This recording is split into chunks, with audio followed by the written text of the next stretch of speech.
বিরুদ্ধে স্বৈরাচারী আওয়ামী সরকার মিথ্যা মামলা দিয়ে তাদের উপরে জুলুম অত্যাচার করে জেলে পাঠিয়ে এবং নানান রকমের নির্যাতন করে এদেশ থেকে বিরোধী দলকে নিশ্চিহ্ন করে দিতে চেয়েছিল।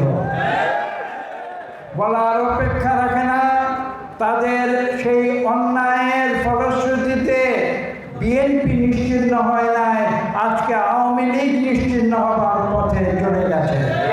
যে পৃথিবীতে আমাদের হাজার হাজার বছরের ইতিহাসে পৃথিবীর নিরীহ মানুষের উপরে বিভিন্ন স্বৈরাচারী যারা শাসক তারা বিভিন্ন সময়ে নির্যাতন অত্যাচার করে তাদের ক্ষমতা পাকাপোক্ত করতে চেয়েছে, কিন্তু পাশাপাশি ইতিহাস এটাও সাক্ষ্য দেয় যে পৃথিবীতে স্বৈরাচারী অত্যাচারী সরকার কোনোদিন টিকে থাকতে পারে না।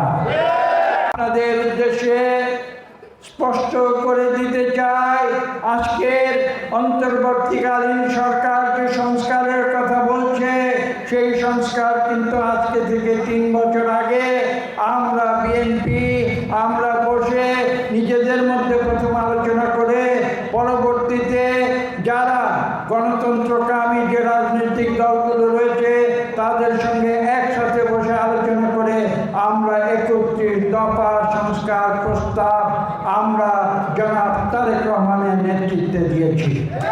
তাদের উদ্দেশ্যে বলতে চাই, 1-11 দিন বাংলাদেশের শেষ হয়ে গেছে।